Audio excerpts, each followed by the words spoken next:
Méditation du 25 janvier. Ce n'est pas un secret, c'est de la volonté. Alors l'Éternel dit, mon esprit ne restera pas toujours dans l'homme, car celui-ci n'est que chair et ses jours seront de 120 ans. Genèse 6, verset 3. Après le déluge, Dieu a décidé que l'homme ne vivrait pas des centaines d'années, mais seulement 120 ans, approximativement. Aujourd'hui, l'âge moyen de la mortalité dans le monde se situe entre 55 et 70 ans, c'est-à-dire que la plupart des gens meurent dans cette tranche d'âge. Cependant, il existe un peuple qui vit très longtemps.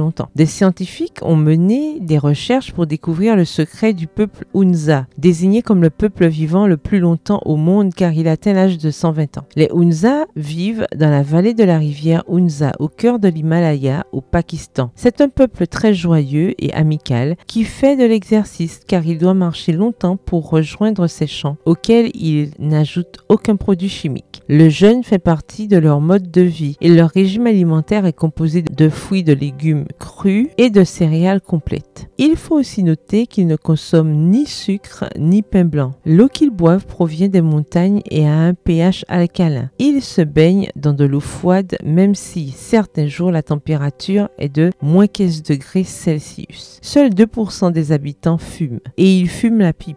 Il n'est donc pas surprenant qu'ils n'enregistrent aucune mortalité due au cancer, aux ulcères gastriques ou à l'obésité. Les femmes d'une soixantaine d'années tombent enceintes sans problème. Lorsqu'on leur demande quel message ils ont pour le monde, ils répondent régime végétarien, travail et exercice constant. D'après ces données, nous en concluons que vivre longtemps et sainement n'est pas une question de secret, mais de volonté d'acquérir de bonnes habitudes. L'Église adventiste du 7e jour est très éclairée sur ce sujet. Prendre soin de son corps n'est pas une option, c'est un commandement, car notre corps ne nous appartient pas, il appartient à Dieu. Notre corps est le temple du Saint-Esprit. Voir 1 Corinthiens 6, le verset 19. J'entends souvent la phrase « il faut bien mourir de quelque chose ». Et c'est vrai, les Hunza meurent aussi, mais de causes naturelles et non de maladies causées par de mauvaises habitudes et un mode de vie malsain. Demandons aujourd'hui au Seigneur de mettre en nous le désir de prendre soin de notre corps et du corps de la famille qu'il nous a donné. C'est à nous, les femmes, qu'incombe la plus grande responsabilité de mettre sur la table la nourriture qui permettra d'éviter une mort prématurée. PS, heureuse du message sur la santé. Bonne journée, que l'Éternel vous bénisse.